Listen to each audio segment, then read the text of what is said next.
Hello everyone, good morning. अच्छा, last turn पर मैंने आपसे कहा था ईएमएफ के बारे में एक बेसिक रीडिंग लेकर आना, मतलब सेल के बारे में, सेल चार्जिंग, डिस्चार्जिंग, एचसीवी से। और वैसे भी आप लोगों ने एचसीवी पढ़ी होगी, तो मेरे ख्याल से आपको ये टॉपिक मिला होगा बेसिक लेवल पर कि सेल के पास किस तरह से उसका ईएमएफ और इंटरनल रेजिस्टेंस एक साथ वर्क करते हैं while charging as well as while discharging. अभी हम ईएमएफ की डेफिनेशन भी आगे इंक्लूड करेंगे, है ना। ईएमएफ की एग्जैक्ट डेफिनेशन क्या होती है वो भी हम आगे आपको बताएंगे, बट उससे पहले लास्ट टर्न पर हम लोगों ने कंसेप्ट नंबर 6, जो रेजिस्टेंस फाइंड करने का मेथड नंबर 6 होता है, वो डिस्कस किया था। वो था व्हीटस्टोन ब्रिज। और फिर व्हीटस्टोन ब्रिज डिस्कस करने के बाद व्हीटस्टोन ब्रिज के हॉरिजॉन्टल और वर्टिकल एक्सटेंशन की हमने बात करी थी। फिर इसके बाद हम लोगों ने जस्ट स्टार्ट किया ही था concept of cell and its EMF, EMF of a cell की बात कर रहे थे। और हमने बताया था किसी भी रियल सेल के पास, रियल बैटरी के पास दो चीजें होगी। एक तो उसका इलेक्ट्रोमोटिव फोर्स, मतलब जितना पोटेंशियल डिफरेंस वो जनरेट करना चाहता है, उसके अंदर जो केमिकल्स हैं, जो केमिकल रिएक्शन है, उसके अंदर जो इलेक्ट्रोड्स हमने डाले हैं, उनके बीच में कितना पोटेंशियल डिफरेंस जनरेट करने की वो कोशिश करना चाहता है। एक तो होता है उसका ईएमएफ, और दूसरा क्या होता है, उसके पास उसका एक इंटरनल रेजिस्टेंस एसोसिएटेड होता है। तो EMF along with internal resistance, ये दोनों एक साथ मिलकर क्या बनाते हैं, ये दोनों एक साथ मिलकर एक सेल या एक बैटरी फॉर्म करते हैं, मतलब कुछ इस तरह से। ठीक है। अब इसके बाद हम लोग एक्चुअली तीन केस देखेंगे। पहले डिस्चार्जिंग, फिर चार्जिंग, और उसके बाद ओपन सर्किट। ये तीन केस हम डिस्कस करेंगे, उसके बाद हम ईएमएफ की डेफिनेशन बताएंगे। तो सबसे पहला पॉइंट है केस ऑफ डिस्चार्जिंग। डिस्चार्जिंग के केस में सबको पता है क्या होता है। सेल के डिस्चार्ज होने का मीनिंग, हम सेल को यूज कर रहे हैं, एंड वाइल डिस्चार्जिंग करंट कहाँ से फ्लो करेगा। डिस्चार्जिंग में करंट फ्लो करेगा from positive terminal of the cell. ये जो सेल का पॉजिटिव टर्मिनल है, सेल के पॉजिटिव टर्मिनल से करंट बाहर फ्लो करेगा। ये वाला पॉजिटिव टर्मिनल था, इस तरह से। और पॉजिटिव टर्मिनल से करंट बाहर फ्लो करेगा, ये हो जाएगा केस ऑफ डिस्चार्जिंग। तो मैं इसको सिर्फ सेल के टर्म्स में ड्रॉ कर रहा हूँ। यहाँ से करंट फ्लो कर रहा है, करंट है आई, इस तरह से। अच्छा, दूसरी बात, सर्किट तो कंप्लीट होगा। सर्किट हमेशा कंप्लीट होगा, और हमें ये पॉइंट याद रखना है कि सेल जितना करंट डिलीवर करती है, उतना ही करंट उसके नेगेटिव टर्मिनल से एंटर करता है। चार्ज कंजर्वेशन, वो सेल में भी एग्जिस्ट करेगा, सेल में भी होल्ड करेगा। जितना करंट पॉजिटिव टर्मिनल से एग्जिट कर रहा है, उतना ही करंट नेगेटिव टर्मिनल में, यहाँ पर इस साइड नेगेटिव टर्मिनल पर, यहाँ पर उतना ही करंट वापस से आएगा। तो ये केस है case of discharging of a cell. तो डिस्चार्जिंग में क्या होता है, during discharging current flows out from the positive terminal of a cell.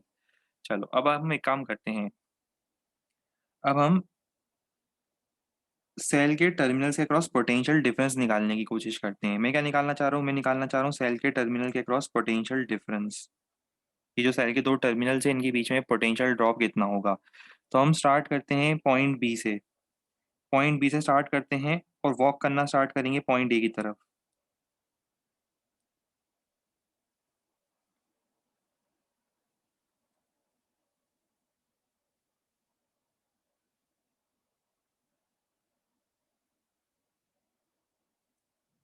Point B से हम पॉइंट ए की तरफ जा रहे हैं। तो सबसे पहले स्टार्ट कर रहा हूँ मैं पॉइंट बी से।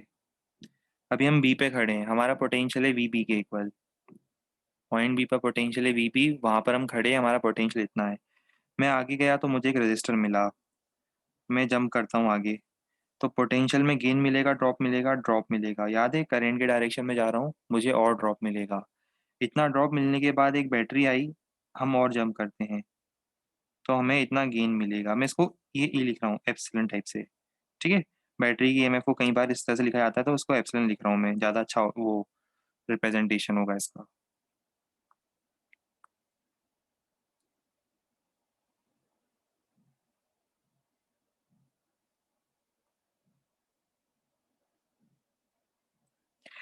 अब हमें बैटरी मिली तो इतना वोल्ट का गेन हुआ। कितने वोल्ट का, ई वोल्ट का गेन हुआ। तो स्टार्टिंग वोल्टेज जो था, स्टार्टिंग वोल्टेज में इतना लॉस और इतना गेन मिलाकर हम जहाँ पहुँच गए हमें उस पॉइंट का पोटेंशियल मिलेगा। अब हम कहाँ पहुँच गए? फाइनली हम ए पॉइंट पर पहुँच गए, तो अब हमें ए पॉइंट का पोटेंशियल मिलेगा। इसको ए लिख देते हैं। तो इतने वोल्टेज में इतना लॉस और इतना गेन मिलने के बाद हम फाइनली ए पॉइंट पर पहुँच गए, अब हमें उतना पोटेंशियल मिलेगा। तो मुझे बताओ V A minus V B कितना होगा? ये होगा ई माइनस आई आर।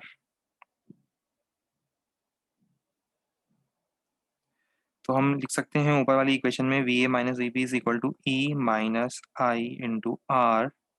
बहुत ही ज़्यादा इंपॉर्टेंट इक्वेशन है, जिससे हमें दो चीज़ क्लियर होती है। पहली बात तो ड्यूरिंग डिस्चार्जिंग सेल पे भले ही 1.5 वोल्ट लिखा हो, उससे फ़र्क नहीं पड़ता। आपके घर पे जो सेल आप यूज़ करते हो उस पे भले ही एप्सिलन क्या है, एप्सिलन बैटरी का ईएमएफ है, उसको मैं ई से ई लिख समझ लो। आप एप्सिलन छोड़ दो, भूल जाओ, आप उसको ई समझ लो। ठीक है, आप उसको ई समझ लो। ई मतलब बैटरी का ईएमएफ है। ठीक है, वो ई लिखा है मैंने, ई समझ लो आप। ई इज बैटरी का ईएमएफ। ठीक, आगे सुनो। अब आगे की स्टोरी ये है कि जब आप सेल यूज़ करते हो जिस पे लिखा होता है ना 1.5 वोल्ट, अब चाहे वो ड्यूरासेल का हो, चाहे वो एवरेडी का हो, कोई भी कंपनी का सेल हो, अगर उस पे 1.5 वोल्ट लिखा हुआ है तो वो बेसिकली उसका ईएमएफ है। इतना वो देने की कोशिश करना चाहती है, इतना ईएमएफ, इतना पोटेंशियल डिफरेंस वो देने की कोशिश करना चाहती है। पर एक्चुअल में जब आप सर्किट में यूज़ करते हो तो उसके टर्मिनल्स के अक्रॉस पोटेंशियल डिफरेंस रियल में जिस सर्किट को वो एनर्जी प्रोवाइड कर रही है, उस सर्किट के अक्रॉस वो पोटेंशियल डिफरेंस उससे कम दे पाएगी। कितना कम दे पाएगी? ई माइनस आई आर।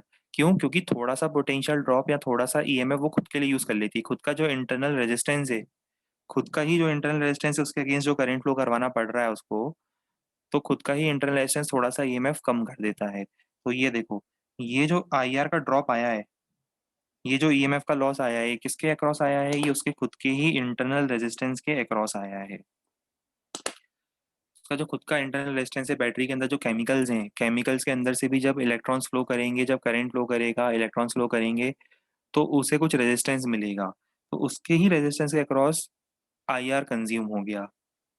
तो बचा कितना? ई माइनस आई आर। वो अब सर्किट को इतना पोटेंशियल ड्रॉप दे पाएगा। सर्किट को इतना पोटेंशियल ड्रॉप देने का मतलब सर्किट को लग रहा है कि जो बैटरी लगाई है उसके अक्रॉस इतना पोटेंशियल डिफरेंस है।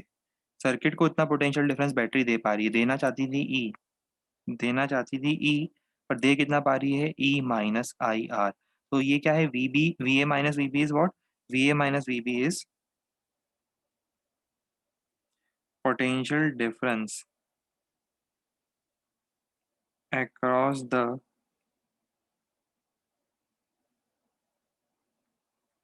terminals of the cell। ये सेल के टर्मिनल्स के क्रॉस पोटेंशियल डिफरेंस है, जो कि ईएमएफ से कम होगा ड्यूरिंग डिस्चार्जिंग। ठीक है,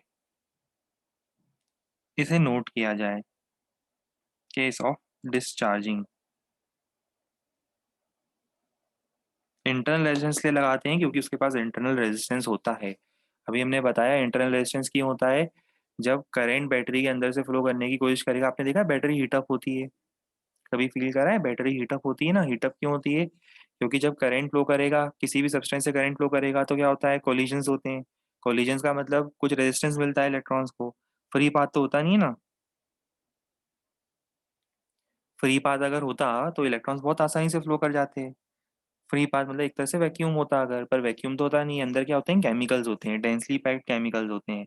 तो सोचो, जब जब इलेक्ट्रॉन्स या जब करंट उस डेंसली पैक्ड केमिकल वाले रीजन से फ्लो करेगा, तो उसके फ्लो में क्या होगा? कोलिजन्स होंगे। कोलिजन्स होने के कारण क्या होगा? उसको रेजिस्टेंस मिलेगा। रेजिस्टेंस मिलने के कारण आगे जाकर हम हीटिंग इफेक्ट्स भी पढ़ेंगे। बैटरी भी हीटअप होती है, क्यों होती है? Due to its internal resistance. तो पूरी पावर जो होती है ना बैटरी की, उसका कुछ पोर्शन वो उसके इंटरनल रेजिस्टेंस में कंज्यूम हो जाता है।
एक अच्छी बैटरी वो होगी जिसका इंटरनल रेजिस्टेंस कम से कम होगा।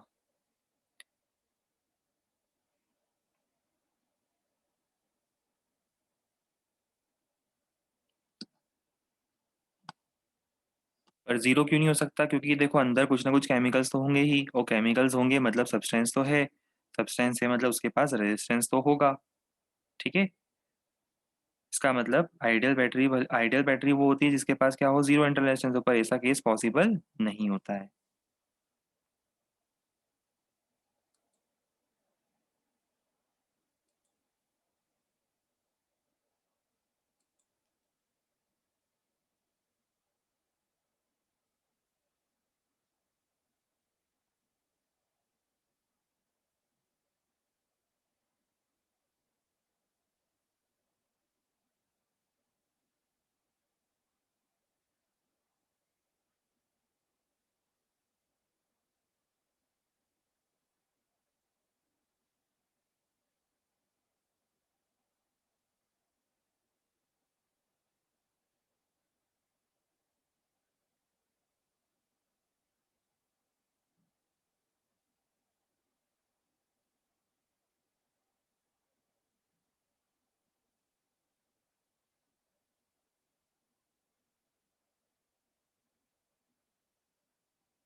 चलो, ये नोट करने के बाद अब दूसरा केस हम देखेंगे, चार्जिंग। कभी आपने बैटरी को चार्ज होते हुए देखा है?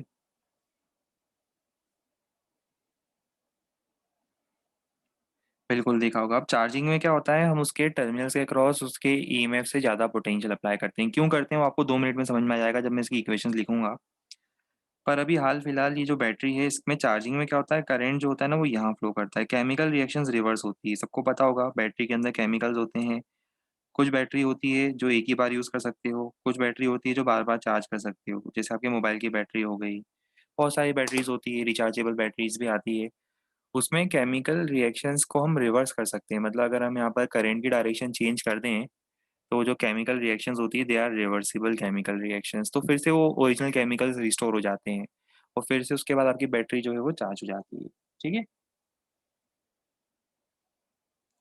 तो मान लो कि अब हम इसमें चार्जिंग कर रहे हैं। चार्जिंग का मतलब क्या होगा, हम इसके पॉजिटिव टर्मिनल से करंट एंटर करवा रहे हैं। तो during charging current will enter from positive terminal of the cell, current अभी एंटर कर रहा है। अब चलो फिर से हेल्प करते हैं, फिर से हेल्प करो मेरी इसमें। मुझे लिखना चाहता हूँ फिर से V A minus V B. तो हम एक काम करते हैं,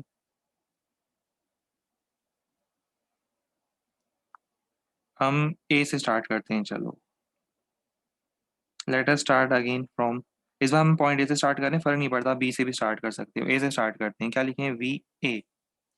फिर आगे गए तो क्या लिखेंगे हम, माइनस ई, क्योंकि हम आगे गए तो बैटरी के पॉजिटिव से नेगेटिव टर्मिनल जा रहे हैं। फिर करंट की डायरेक्शन में जा रहे हैं, minus I R is equal to कितना, कहाँ पहुंच गए हम, फाइनली ए से जाकर हम बी पर पहुंच गए। ये देखो, ए से स्टार्ट करते हैं और हम फाइनली पहुंच जाते हैं बी पर। ठीक है, अब यहाँ से आप बताओ, अगली स्टेप में आपको दिख रहा होगा V A minus V B कितना आ रहा है, ई प्लस आई आर। मतलब इस बार आपके जो बैटरी के टर्मिनल्स के अक्रॉस पोटेंशियल डिफरेंस है, ये है बैटरी के टर्मिनल के अक्रॉस पोटेंशियल डिफरेंस।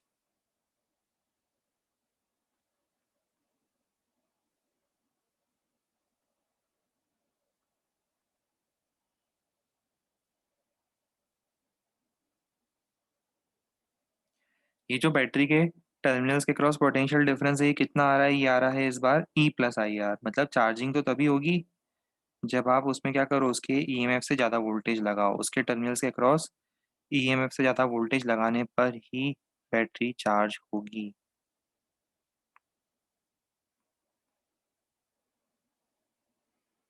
इसे भी नोट कर लिया जाए।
चार्जिंग भी हुआ, डिस्चार्जिंग भी हुआ।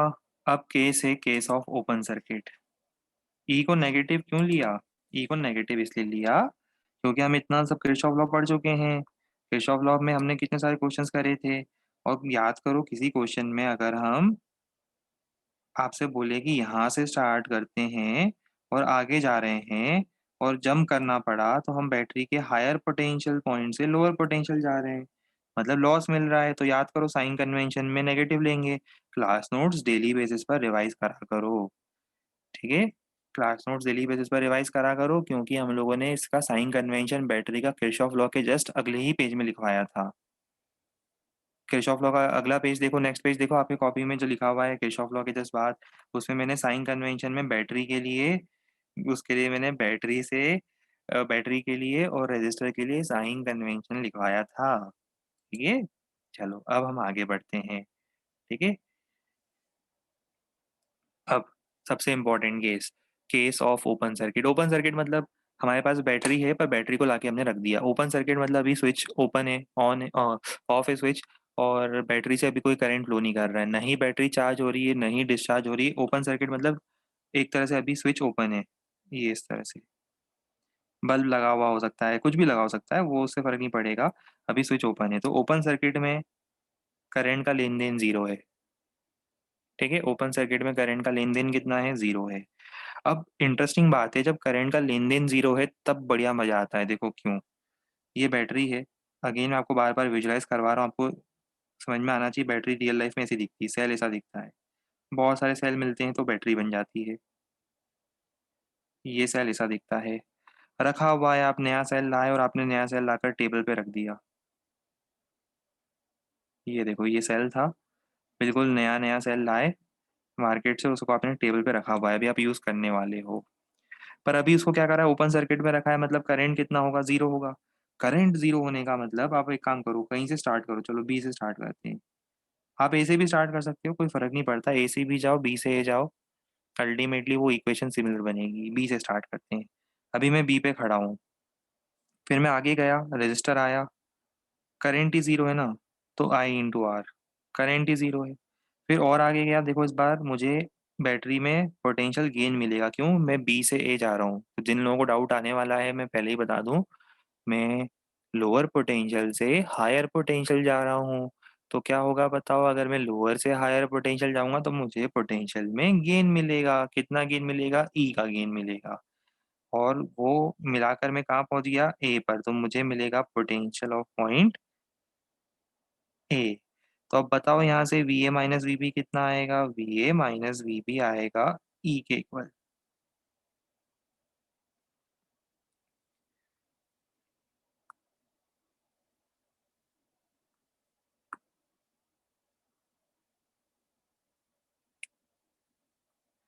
तो ध्यान रहे, अभी हमें ओपन सर्किट में बैटरी के टर्मिनल्स के अक्रॉस पोटेंशियल ड्रॉप कितना मिलता है, इक्वल टू ईएमएफ। जब तक बैटरी काम नहीं कर रही है तब तक उसके टर्मिनल्स के अक्रॉस पोटेंशियल डिफरेंस कितना है, उसके ईएमएफ के इक्वल है। पर जैसे ही उसमें से करंट निकालना शुरू करोगे, जैसे ही उसमें से करंट निकालना शुरू करोगे, क्या होगा, थोड़ा सा उसका इंटरनल रेजिस्टेंस के अक्रॉस भी वो ईएमएफ का थोड़ा सा पोर्शन कंज्यूम कर लेगी। और जब वो सर्किट में यूज करोगे तो जितना पोटेंशियल ड्रॉप आप एक्सपेक्ट कर रहे थे उससे कम मिलेगा। कितना कम मिलेगा, आईआर कम मिलेगा जब आप उसको यूज करोगे वाइल डिस्चार्जिंग।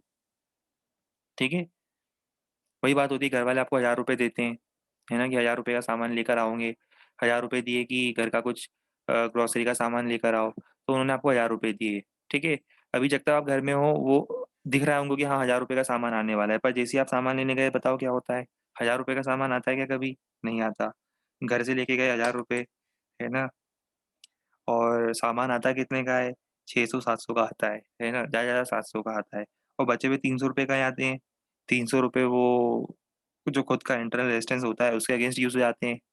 ठीक है, कोल्ड ड्रिंक ले ली, सॉफ्ट ड्रिंक ले ली, चॉकलेट्स खा ली, मोबाइल रिचार्ज करवा लिया, बिल्कुल सही। ठीक है, इधर उधर की एक्टिविटीज में चले जाते हैं, तो वो आपके इंटरनल रेजिस्टेंस में चले जाते हैं। और इफेक्टिवली मिलता कितना है, एक्सपेक्ट कर रहे थे 1,000 रुपये का सामान मिलेगा, मिलता कितने का सामान है, 700 रुपये का सामान मिलता है। बचा हुआ 300 रुपये का सामान कहाँ गया? आ गया समझ में। पर अगली बार आपसे फिर से काम करवाना हो, अगली बार फिर से काम करवाना हो तो पहले आपको चार्ज करना पड़ेगा। अगली बार आप 1,000 रुपये में थोड़ा ना मानोगे। होता है ना, एक बार शेर के मुंह में इंसान का खून लग जाए फिर 1,000 रुपये में थोड़ा ना मानोगे। फिर अगली बार बोलोगे नहीं नहीं महंगाई बढ़ गई है, वो किराने वाले भैया 1,000 रुपये में सामान नहीं देते, 1,200 रुपये दो हमें। फिर ज्यादा रुपये मांगते हो, है ना, डिमांड बढ़ जाती है, 1,200 रुपये मांगते हो। तो वैसे ही होता है जब चार्ज करना होता है ना बैटरी को, तो ज्यादा पोटेंशियल डिफरेंस, ईएमएफ से ज्यादा पोटेंशियल डिफरेंस की रिक्वायरमेंट होती है। फिर चार्ज होता है, उसके बाद वापस डिस्चार्जिंग साइकिल कंटिन्यू होता है। ये चार्जिंग डिस्चार्जिंग के साइकिल कंटिन्यू हो सकते हैं।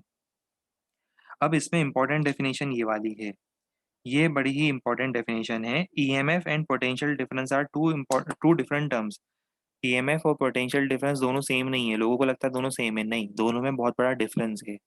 ईएमएफ और पोटेंशियल डिफरेंस दोनों अभी हमने इतने सारे एग्जांपल्स में देखा अलग है, जिनकी वैल्यू कुछ कंडीशंस में इक्वल हो सकती है, जिनकी वैल्यू कुछ कंडीशन में इक्वल हो सकती है। और वो कंडीशन कौन सी है? During open circuit. During open circuit दोनों इक्वल आ रहे हैं देखो, पर उसके अलावा कभी भी दोनों मुझे इक्वल नहीं दिखे, ये देखो, ईएमएफ और पोटेंशियल डिफरेंस इक्वल तो नहीं दिखे। मतलब EMF and potential difference are two different terms, जिनकी वैल्यू कुछ सर्टेन कंडीशंस में सेम हो सकती है। वो सर्टेन कंडीशन क्या होगी बताओ? जब सर्किट में सेल में करंट जीरो होगा, when current to the cell is zero, तो जो पोटेंशियल डिफरेंस उसके टर्मिनल के अक्रॉस होगा उसी को हम ईएमएफ बोलेंगे। तो अगर आपसे कोई पूछता है, मान लो आपके घर मेहमान आ गए, पूछें कि आप क्या कर रहे हो, आपने बोला कि आईआईटी की प्रिपरेशन कर रहे हैं, 12th क्लास में है, आईआईटी की प्रिपरेशन कर रहे हैं, तो एकदम से पूछ लेंगे अच्छा बताओ कि what is the meaning of EMF, तो आप क्या बोलोगे? सिंपल सी बात में बोलना है, EMF of a cell is what is equal to the potential difference across the terminals of a cell when current flowing या current passing through the cell is zero। बस ये एक सिंपल सी डेफिनेशन आपको बोलनी है, याद रहेगी डेफिनेशन। बहुत बढ़िया, इसे नोट कर लिया जाए।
ईएमएफ की यूनिट पूछ रहे हो? क्या करोगे ईएमएफ यूनिट जानकर? अरे भाई, यूनिट्स एंड डायमेंशन नहीं पढ़ा है क्या आप लोगों ने? जब लिखा है कि ये दोनों इक्वल हैं कभी, तो उसकी यूनिट क्या होगी? ईएमएफ की वोल्ट ही होगी ना हमेशा। यूनिट वाइज तो इक्वल यूनिट होगी ना, कैसे कैसे सवाल पूछते हो?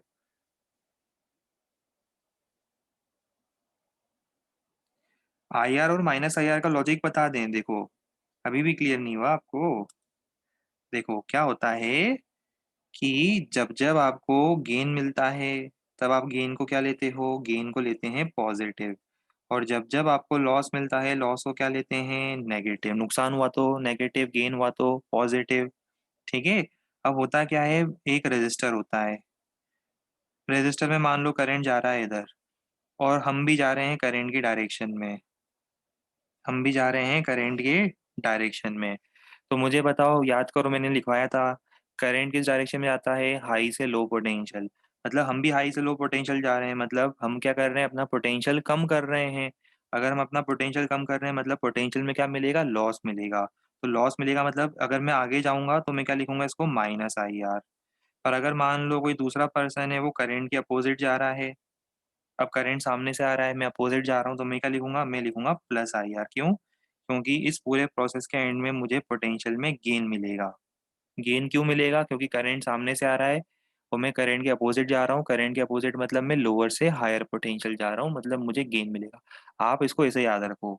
आपको एक ही छोटा सा पॉइंट याद रखना है, कोई कंफ्यूजन नहीं होगा। जब भी करंट के डायरेक्शन में जाओगे ना, माइनस लिख देना। करंट के अपोजिट जाओगे, प्लस लिख देना। बस। ठीक है।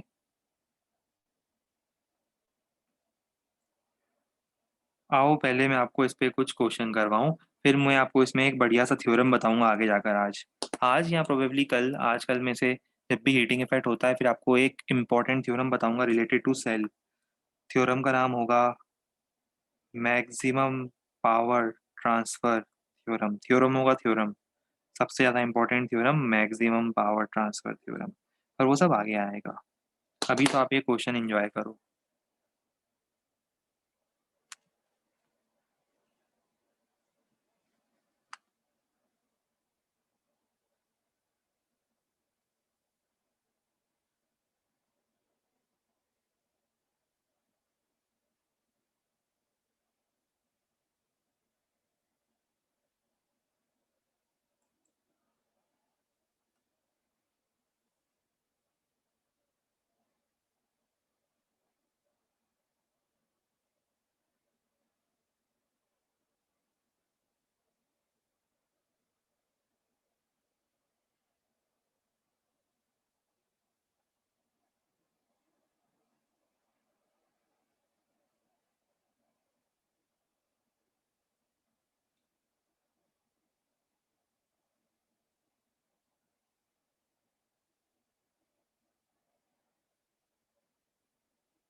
आंसर आते जाए, मैसेज करते जाना है।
आओ अब हम सब मिलकर इस क्वेश्चन को सॉल्व करें।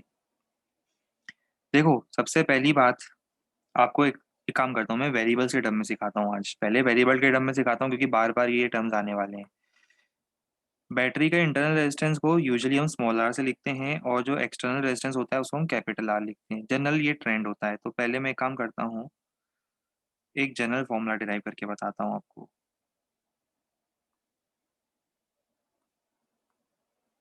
कैपिटल आर एक्सटर्नल रेजिस्टेंस है बैटरी का, है स्मॉल आर। और बैटरी का वोल्ट मान लो कितना है, अभी मान लो थोड़ी देर के लिए ई है, थोड़ी देर के लिए ई मान लो, ठीक है। तो बस मुझे इतना बताओ सर्किट में से करंट कितना फ्लो होगा। किरचॉफ लॉ लगा के देखना, आप किरचॉफ लॉ लगा के देखना और सॉल्व करके देखना, आपको समझ में आ जाएगा सर्किट में से करंट फ्लो होगा E upon R plus R. Check करके देखो आप, इतना ही करंट फ्लो होगा, E upon R plus R. Kirchhoff law लगाना आता है, सिखाया है मैंने आपको। लूप में जाओ, घूमो, एक बार लूप में घूमो, E minus small I R minus I into, ये देखो इस तरह से E minus I into R minus I into R is zero. तो यहाँ से आप करंट आ जाएगा, करंट मिल गया। करंट मिलने के बाद मैं इसको सीक्वेंस में लिख देता हूँ ना पूरा, तो पूरे को सीक्वेंस में अरेंज कर देते हैं। ये नीचे आएगा, ये ऊपर आएगा, ये करंट आ गया। ये करंट हमेशा याद रखना क्योंकि अपन बहुत सारे क्वेश्चन में अब डायरेक्ट लिखा करेंगे। कितना सिंपल है देखो, EMF of cell divided by total resistance of the circuit. Circuit के टोटल रेजिस्टेंस में बैटरी का इंटरनल रेजिस्टेंस इंक्लूड हुआ है, क्योंकि वो भी अब सर्किट के रेजिस्टेंस का पार्ट होगा। आई बात समझ में। अब आपसे कोई पूछता है what is the value of potential difference across capital R, बताओ potential difference across capital R कितना होगा। आई इंटू आर, आई कितना था इतना, और इंटू कैपिटल आर। तो उसको ऐसा लिख दूं, सब कुछ देख ले देकर, पता है आपको एक चीज समझ में आ रही होगी, ये पोटेंशियल का डिवीजन याद है हम लोगों ने करा था सीरीज में, पोटेंशियल डिवाइड होता है in the direct ratio of resistance. कुछ उसी तरह का तो इक्वेशन दिख रहा है ये आपको। ईएमएफ एक्चुअली दो में डिवाइड हो रहा है। ईएमएफ दो किन दो में डिवाइड हो रहा है, एक तो एक्सटर्नल रेजिस्टेंस में डिवाइड हो रहा है और एक उसके इंटरनल रेजिस्टेंस में डिवाइड हो रहा है। तो potential difference across capital are देखो इतना मिलेगा। आप एक्सपेक्ट क्या कर रहे थे भाई, आप खरीद के लाए थे बैटरी, आप लाए थे बैटरी खरीद के, और आप एक्सपेक्ट कर रहे थे कि बैटरी कितना पोटेंशियल ड्रॉप देगी आपको ईएमएफ के इक्वल। रेजिस्टर के क्रॉस लगाने पर आपको ईएमएफ के इक्वल पोटेंशियल ड्रॉप मिलेगा, पर देखो कितना मिल रहा है रेजिस्टर को, इतना मिल रहा है। कम मिल रहा है ना, ऑब्वियसली देखो ई से कम मिल रहा है।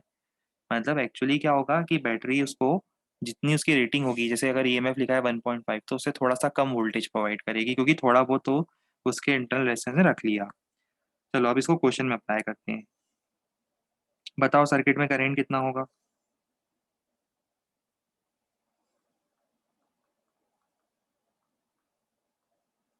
सर्किट में करंट है 2 एम्पियर। अब आपसे कोई पूछता है कि what is the potential drop across capital R. Potential drop across capital R कितना होगा, I into R. I into R कितना होगा, I into R, 2 into 2 4 volt. देखो उसको तो 4 ही वोल्ट मिल रहा है, इसको तो 4 वोल्ट ही मिल रहा है, जबकि बैटरी तो आपने 5 वोल्ट की लगाई थी। तो 1 वोल्ट गया कहाँ, 1 वोल्ट गया होगा यहाँ पर। ये 1 वोल्ट चोरी करके बैठा है। देखो प्रूव करें इसने 1 वोल्ट चोरी करा है, कैसे प्रूव करोगे, V across small R. V across small R is equal to I into small R. I है 2, स्मॉल आर है 0.5, 1 वोल्ट। दोनों का सम देखो बैटरी के ईएमएफ के इक्वल आ रहा है। अब आपसे कोई पूछता है what is the potential drop across the terminals of cell, तो आपका आंसर क्या होगा, 4 वोल्ट। ऑब्वियसली ना, आपका आपसे कोई पूछता है what is the potential drop across the terminals of a cell, तो आप बोलोगे 5 - 1। 5 - 1 दैट इज 4, और ये तो ऐसे भी बोल सकते थे, जितना इसको मिलेगा वही पोटेंशियल ड्रॉप होगा, इन दोनों के क्रॉस पोटेंशियल ड्रॉप सेम होगा, है ना। हर तरह से वही सेम आंसर दिख रहा है हमें। अब थोड़ा सा सेंस आ रहा होगा इसमें कि बैटरी क्या करती है, कितना देना चाहती है। हाँ, ड्रॉप मतलब डिफरेंस, पोटेंशियल ड्रॉप मतलब पोटेंशियल डिफरेंस। और बैटरी कितना देना चाहती है, कितना दे पाती है।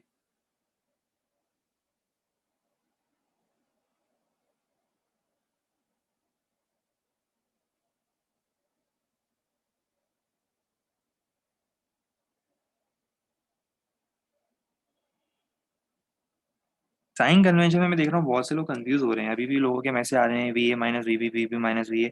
ये आपने V B minus V A निकाला है, higher potential minus lower potential, आपने V B minus V A निकाला है। थोड़ा देखो सब लोग ट्राई करो, साइन कन्वेंशन तो बहुत ईजी है ना।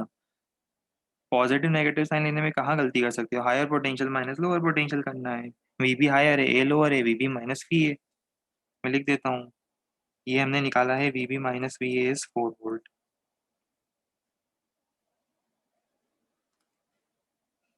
आओ अब हम अगला क्वेश्चन करें। अब ये क्वेश्चन करो।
चलो उसका सॉल्यूशन देखते हैं।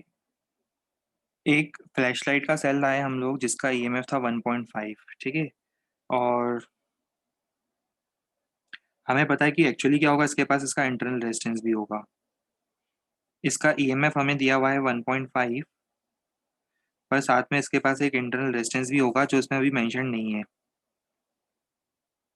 पर हमें ये मेंशन है कि इसको जब हम एक एमीटर से कनेक्ट करते हैं, एक एमीटर से मैंने कनेक्ट करा जिसका रेजिस्टेंस कितना दिया है, रेजिस्टेंस ऑफ एमीटर मुझे गिवन है 0.04 ओम। तो सर्किट में करंट दिया हुआ है कि 15 एम्पीयर का करंट है। और अभी तो हमने इक्वेशन पढ़ी थी, बहुत सिंपल सी इक्वेशन पढ़ी थी, I equal to E upon R plus R. तो यहीं से क्वेश्चन एंड हो जाता है, 15 equal to 1.5 upon R plus small R. तो बताओ कितना होगा।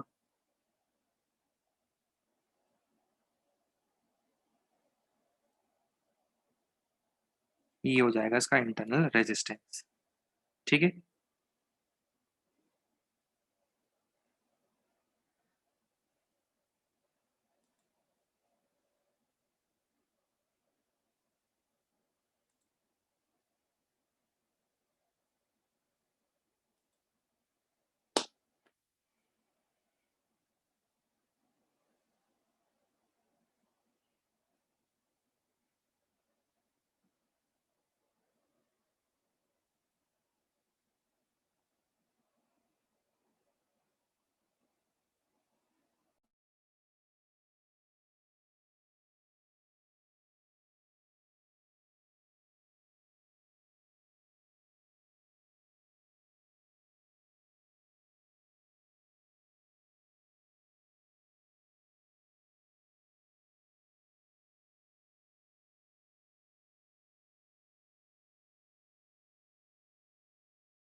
अभी जल्दी बताओ।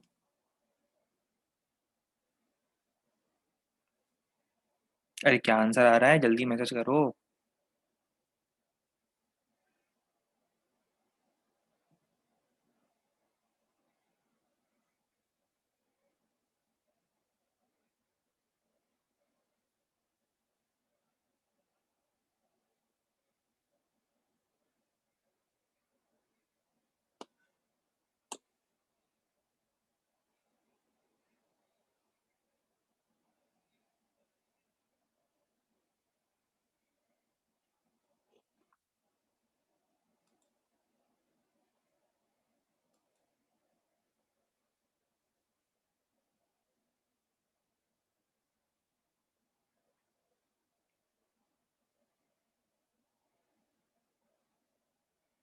लाओ हम सॉल्व करें।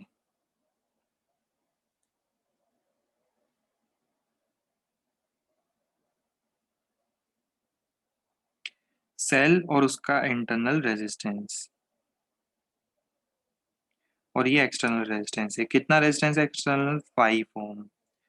और ये लिखा है कि ओपन सर्किट में 2.2 वोल्ट है, इसका मतलब 2.2 इसका एक्चुअली ईएमएफ होगा। याद है, EMF is equal to potential difference.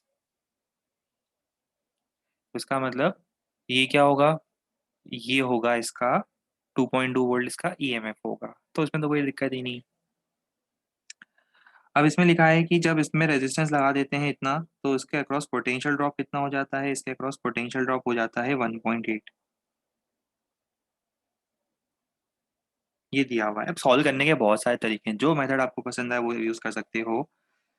तो मेथड मैं ये यूज़ कर रहा हूँ यहाँ पर। मुझे बताओ कि सर्किट में करंट कितना होगा। सर्किट में करंट होगा 2.2 अपॉन 5 + R। अगर इतना करंट है तो आप मुझे बताओ कि इसके अक्रॉस पोटेंशियल ड्रॉप कितना होगा। I × R। I × R इस पोटेंशियल ड्रॉप अक्रॉस 5 ओम। और पोटेंशियल ड्रॉप अक्रॉस 5 ओम ही क्या होगा? 1.8 वोल्ट। समझ में आ रहा है? जितना बैटरी का पोटेंशियल डिफरेंस होगा उतना ही तो 5 ओम को मिलेगा। तो आप 5 ओम के अक्रॉस ही पोटेंशियल ड्रॉप निकाला करो। 5 ओम के अक्रॉस ही पोटेंशियल ड्रॉप जो निकाल रहे हो वही बैटरी का पोटेंशियल डिफरेंस होगा। बस यहाँ से अब आपको सॉल्व करना है, मैं सॉल्व नहीं कर रहा हूँ, सॉल्व कर सकते हो अब आप। स्मॉल आर कितना आ रहा है? मैं लिख देता हूँ आंसर, ये आंसर आना चाहिए। ये आ गया हमारा आंसर। खत्म।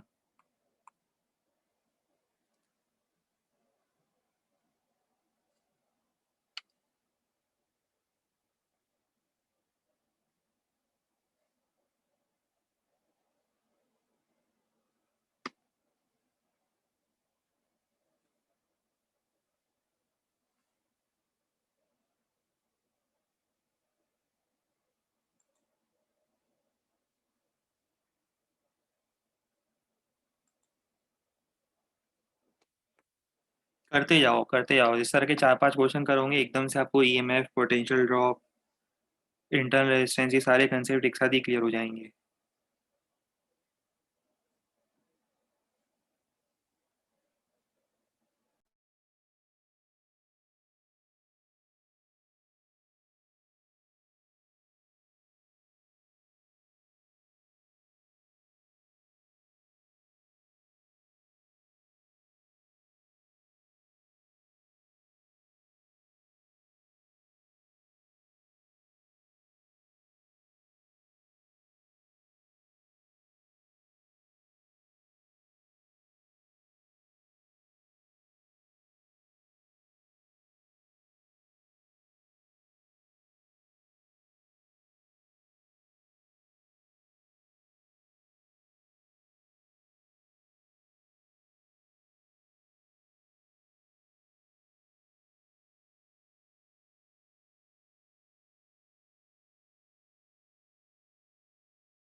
लाओ हम करके बताएं इस क्वेश्चन को सॉल्व।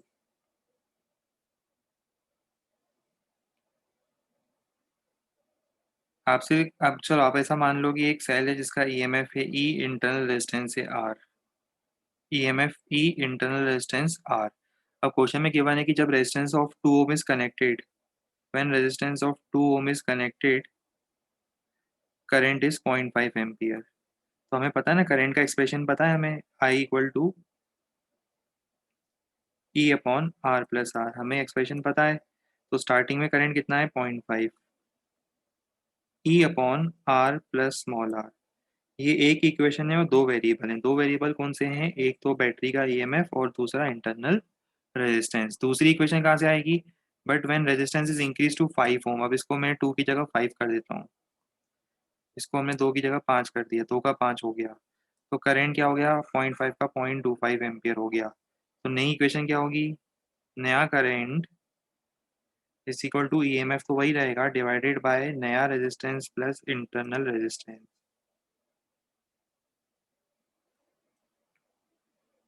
बस। अब आगे तो मुझे लगता है आप खुद ही कर लोगे। दो इक्वेशन है, दो वेरिएबल हैं, इससे आप बैटरी का ईएमएफ, इंटरनल रेजिस्टेंस दोनों फाइंड कर सकते हो।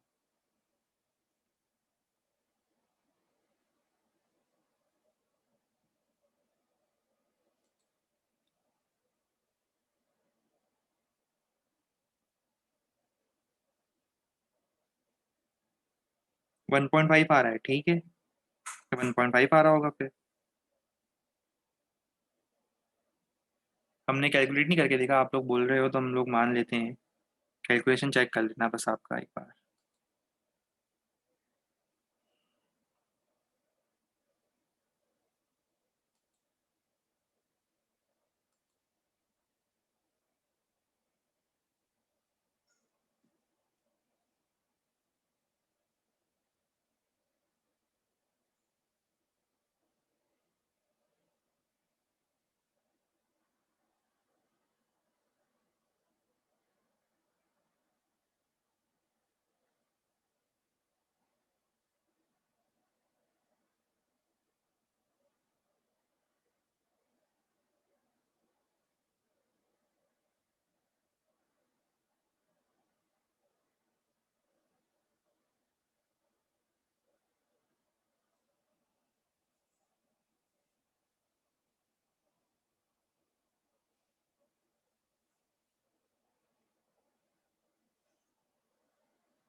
आगे आंसर गुड।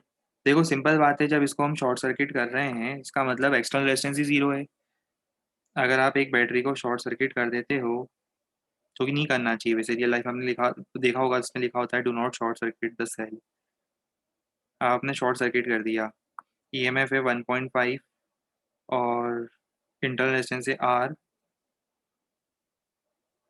करंट है आई। तो आपको पता है इस बार करंट कितना होगा, E upon capital R plus small R. तो कैपिटल आर तो है ही नहीं, तो करंट इतना होगा। अब करंट कितना दिया है, 3 ampere is equal to 1.5 divided by R. तो आर कितना आ जाएगा, 0.5 ओम।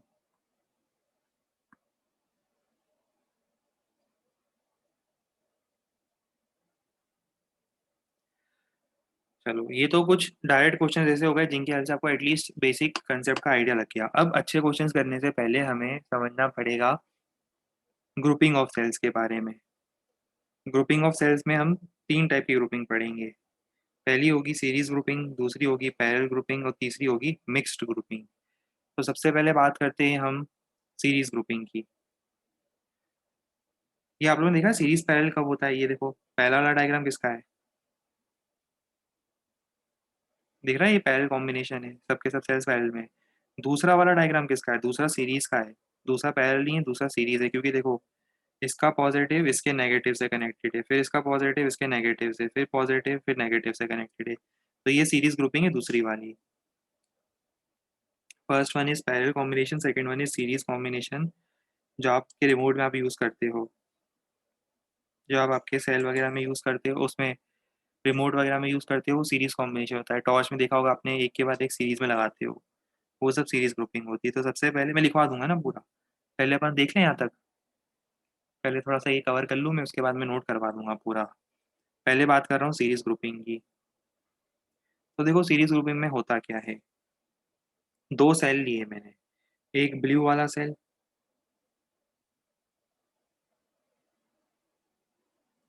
जिसकी वैल्यूज E1 R1 है, एक रेड वाला सेल, रेड वाले के लिए वैल्यूज क्या है E2 R2। दोनों को मैंने सीरीज में कनेक्ट करा अक्रॉस एक्सटर्नल रेजिस्टेंस R, और सर्किट से फ्लो कर रहा है करंट I। मुझे बताओ इक्विवेलेंट का मतलब क्या होता है। इक्विवेलेंट का मतलब होता है इन दोनों बैटरीज को हटाकर हम एक ऐसी बैटरी लगा देते, जो मैं ग्रीन में लगा रहा हूँ, एक ऐसी बैटरी लगा देते जो सेम रजिस्टर से सेम करंट फ्लो करवा देती, तो हम बोलते कि सब कुछ इक्विवेलेंट है। आओ पहले सर्किट में हम किरचॉफ लॉ लगाएं। मैं शुरू कर रहा हूँ यहाँ से, लिख देते हैं इसको ABCD है, कंफ्यूज हो जाओगे नहीं तो।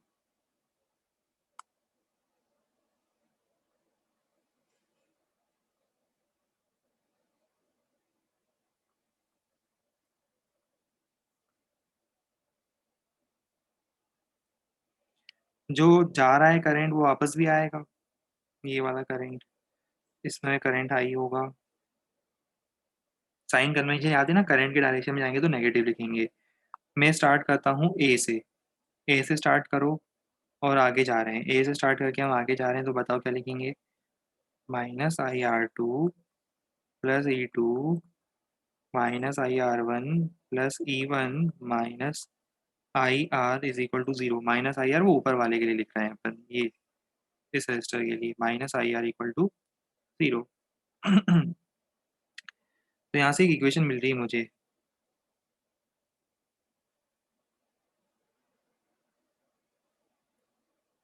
E1 प्लस E2 -IR,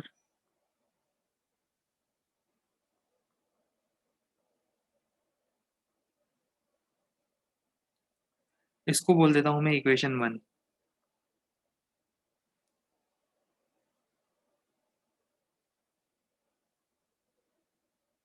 ठीक है, E1 plus E2 -IR equal to IR1 plus R2। चलो अब यहाँ पर देखो, सो जो ये लूप दिख रहा है आपको, ये ग्रीन कलर में जो दिख रहा है आपको, अप्लाइंग KVL,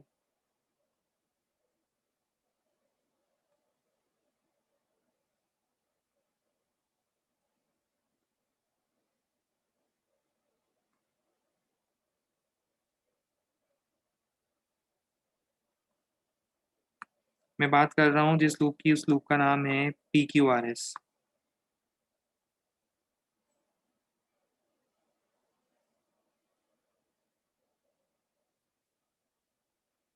तो इसमें जब मैं KVL लगाऊंगा तो मुझे क्या मिलेगा, इसमें मुझे मिलेगा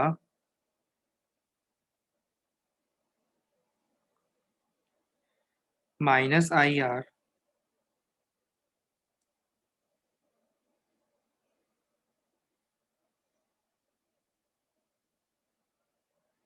-IR plus E-IR equal to zero. थोड़ा सा रीअरेंज करो तो क्या लिखूंगा, E-IR is equal to I × R। अब ये इक्वेशन 1 और 2 को कंपेयर करो, कोएफिशिएंट्स को कंपेयर करो, क्योंकि इक्वेशंस जो हैं वो सिमिलर बेसिस पर आनी चाहिए। देखो ये IR एज इट इज है, ये IR एज इट इज है, कोएफिशिएंट्स को सिमिलर टर्म्स को कंपेयर करो तो हमें क्या मिल रहा है, हमें मिल रहा है E equal to E1 plus E2। और इसका जो कोएफिशिएंट है, ये वाला I का जो कोएफिशिएंट है वो यहाँ दिख रहा है मुझे, R equal to R1 plus R2, ये सिमिलैरिटी है। तो समझ में आ गया, जब सीरीज में होते हैं तो दोनों को ऐड ही करना है, EMF भी ऐड करना है, पोटेंशियल ड्रॉप भी, और ईएमएफ भी ऐड करना है और इंटरनल रेजिस्टेंस भी ऐड करना है। Similarly for N cells connected in series क्या होगा बताओ?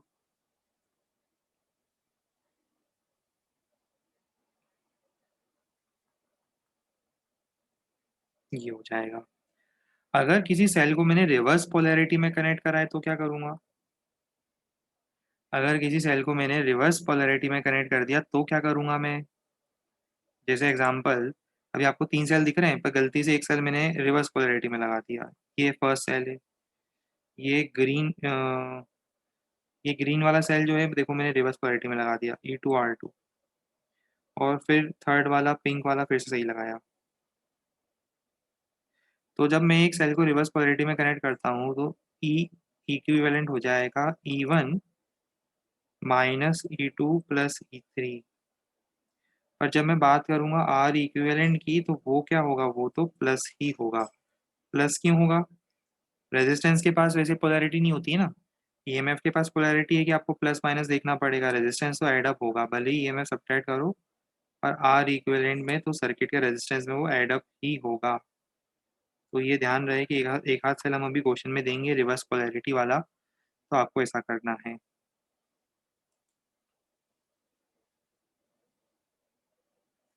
नोट करवा देंगे, 2 मिनट सुन लो बस पहले एक बार। ये नोट करवाने से पहले लगे हाथों मैं सोच रहा था कि पैरेलल ग्रुपिंग भी हो ही जाए एक बार पहले। तो देखो सिंपल सी ग्रुपिंग है जिसको हम बोलते हैं पैरेलल ग्रुपिंग।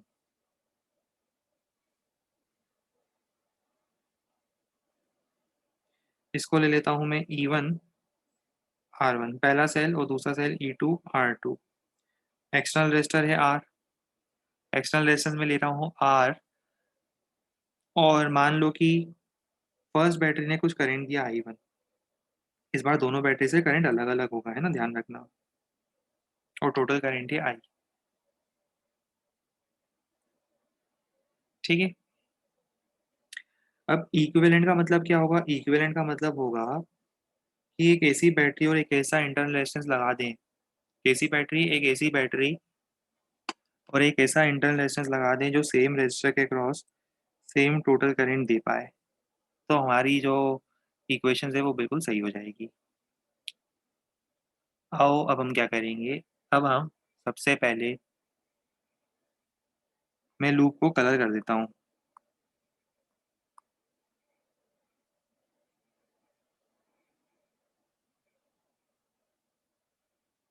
ये लूप दिख रहा है जिसमें बैटरी 1 और कैपिटल आर इंक्लूडेड है। इसमें मैं लगाता हूँ किरचॉफ्स लॉ। प्रैक्टिस हो गई है। मैं स्टार्ट कर रहा हूँ यहाँ से। मैं हाईलाइट कर देता हूँ मैं कहाँ से स्टार्ट कर रहा हूँ। मैं स्टार्ट कर रहा हूँ यहाँ से, दिख रहा है ब्लैक वाला पॉइंट। और वहां से मैं जा रहा हूँ एंटी क्लॉकवाइज। बताओ क्या लिखें? -I1 R1 plus E1 minus IR equal to 0। ठीक है, बहुत बढ़िया। तो यहाँ से मुझे बताओ I1 कितना आएगा? I1 हो जाएगा E1 minus IR divided by R1। बाद में यूज करूंगा इसका मैं। वैसे ही अब मैं दूसरी बार इक्वेशन लगा रहा हूँ दूसरे लूप में। दूसरा लूप में कौन सा ले रहा हूँ? दूसरा लूप में ले रहा हूँ, मैं हाईलाइट कर देता हूँ। दूसरा लूप में ले रहा हूँ ये नीचे वाला,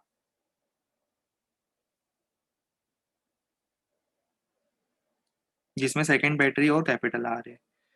चलो हेल्प करो, इसके लिए इक्वेशंस क्या होगी? मैं लिखूंगा इसके लिए इक्वेशंस, आपको देखना है। ये है फर्स्ट लूप के लिए इक्वेशंस।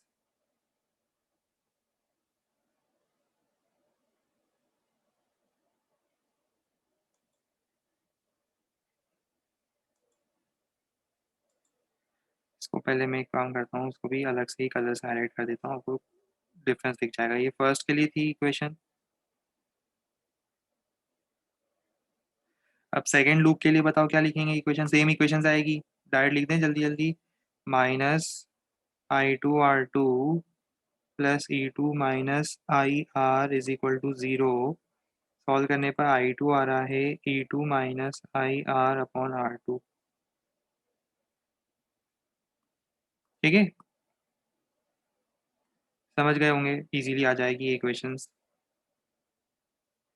अच्छा, अब इसके बाद अभी हम थर्ड लूप पे लगाएंगे, अभी इस लूप को मैं भी थोड़ी देर अवॉइड कर रहा हूँ अभी हाल फिलहाल में।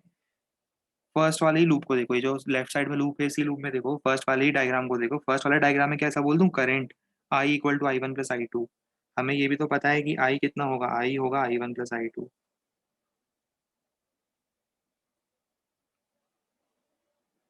तो I1 + I2 करो।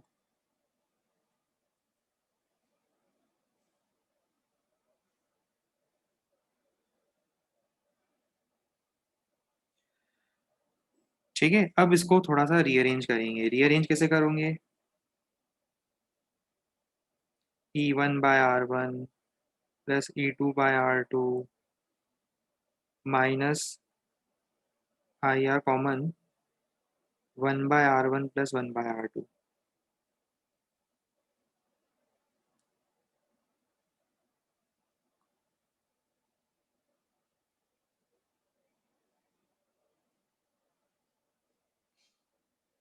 ये मैंने इसको थोड़ा सा रीअरेंज करा। ठीक है, रीअरेंज कर दिया। अब उसके बाद एक काम करते हैं, इसको इक्वेशन को होल्ड पे रखो, अब इस लूप पे इक्वेशन लगाओ। अब हम लगाएंगे इस लूप में इक्वेशन, तो बहुत सिंपल इक्वेशन है, हमें पता है इस इक्वेशन, इस लूप की इक्वेशन क्या होगी, -IR + E - IR = 0। मैं लिख देता हूँ, -IR + E - IR = 0। होगी नहीं होगी इस टाइप की इक्वेशन। ठीक है, चलो। तो एक काम करो, अब इस इक्वेशन को थोड़ा, जो ऊपर वाली इक्वेशन है पहले इसको थोड़ा एडजस्ट कर दो। मैं इसी में कर देता हूँ एडजस्ट, ये ऊपर वाली इक्वेशन की बात कर रहा हूँ, मैं इसी इक्वेशन को थोड़ा एडजस्ट कर रहा हूँ। इस इक्वेशन को एडजस्ट करके क्या मैं ऐसा लिख दूँ, I/, जगह कम पड़ रही है ना, इसको एक काम करते हैं,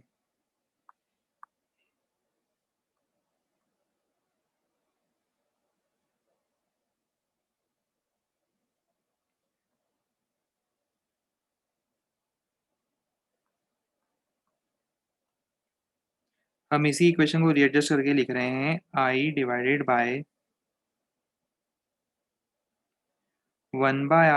+ 1/R2 = सिंपल एक्सप्रेशन है, ज़्यादा दिक्कत वाली बात नहीं है, होल अपॉन 1/R1 + 1/R2, है ना सिंपल, -IR। अब इसको बोल दो इक्वेशन 1। और इक्वेशन 2 कहाँ से आएगी, इक्वेशन 2 आएगी वो जो छोटा लूप बनाया था हमने ये वाला, इस छोटे लूप से इक्वेशन 2 आएगी। इक्वेशन आएगी -IR,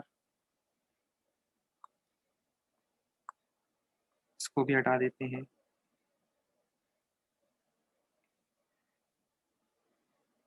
दूसरी इक्वेशन आएगी छोटे लूप के लिए, छोटे लूप के लिए इक्वेशन होगी -IR + E - I × R = 0। अब देखो उसको रीअरेंज करो, रीअरेंज करने पर आपको दिख रहा है, ये रीअरेंज करने पर इक्वेशन इस तरह से होगी, I × R = E - IR। इसको बोल दो इक्वेशन 2। कंपेयर करो, खुद ही देख लो, खुद ही अपनी आंखों से कंपेयर करो, तभी दिख जाएगा अपने आप ही। ये देखो, ये सेम है, ये सेम है, मतलब ये जो टर्म्स आ रहे हैं ये भी सिमिलर होंगे। कौन से टर्म्स की बात कर रहा हूँ मैं, बात कर रहा हूँ इस टर्म की, ये ईएमएफ होगा, ये पूरा टर्म ईएमएफ है इस बार, ये कंप्लीट टर्म ईएमएफ होगा, तो उसको ईएमएफ लिख देंगे। तो पहले तो ईएमएफ आ गया मेरे पास, ईएमएफ कितना आएगा मेरे पास, ईएमएफ आएगा E1/R1 + E2/R2 the whole upon 1/R1 + 1/R2। ये पैरेलल कॉम्बिनेशन का फॉर्मूला होगा। सीरीज इतना इजी नहीं है पर इतना डिफिकल्ट भी नहीं है। ये पैरेलल कॉम्बिनेशन में ईएमएफ का एक्सप्रेशन आ गया। रेजिस्टेंस देख रहे हो क्या है, ये जो दिखा ना I × R, क्या मैं इसको ऐसा लिख दूं, ये नीचे वाली इक्वेशन देखो, मैं बात कर रहा हूँ इस सेकंड इक्वेशन की, इसको क्या मैं ऐसा लिख दूं, डिनोमिनेटर के भी डिनोमिनेटर में लिख दूं I × 1/R, डिनोमिनेटर का भी डिनोमिनेटर हो जाएगा IR। ठीक है, तो इसको ऐसा लिख दिया मैंने। अब कंपेयर करो तो आपको ज़्यादा अच्छे से समझ में आएगा कि इसका डिनोमिनेटर और इसका डिनोमिनेटर सेम होगा, that is 1/R = 1/R1 + 1/R2। ये हो जाएगा इक्विवेलेंट इंटरनल रेजिस्टेंस। तो आपको बैटरी का ईएमएफ भी मिल गया और बैटरी का इंटरनल रेजिस्टेंस भी मिल गया। ये ईएमएफ है और ये इंटरनल रेजिस्टेंस है। अब मैं आपको सफिशिएंट टाइम दूंगा नोट करने के लिए, कोई जल्दी नहीं है।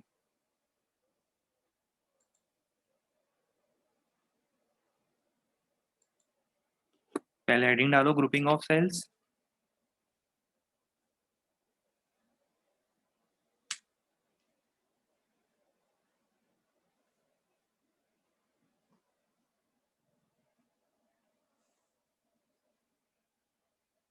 उसमें आज हमने सीरीज और पैरेलल ग्रुपिंग देखा है। अभी मिक्स ग्रुपिंग हमने नहीं देखा है।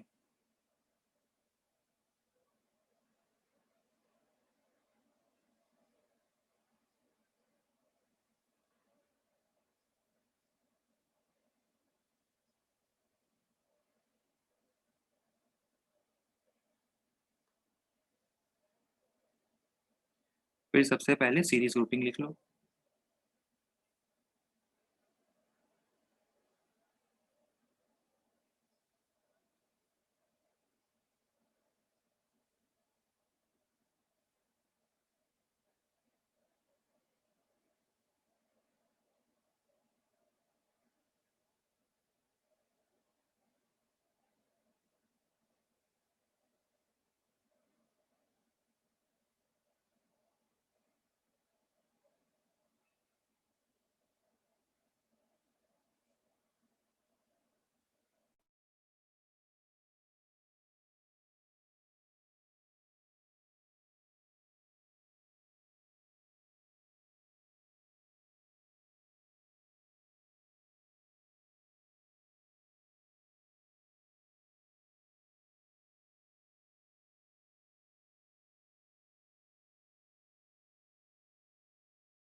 ये ऊपर की क्वेश्चन नोट कर लोगी, थोड़ा सा नीचे स्क्रॉल कर रहा हूँ।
हाँ, जिसने नोट कर लिया वो लीव कर सकता है।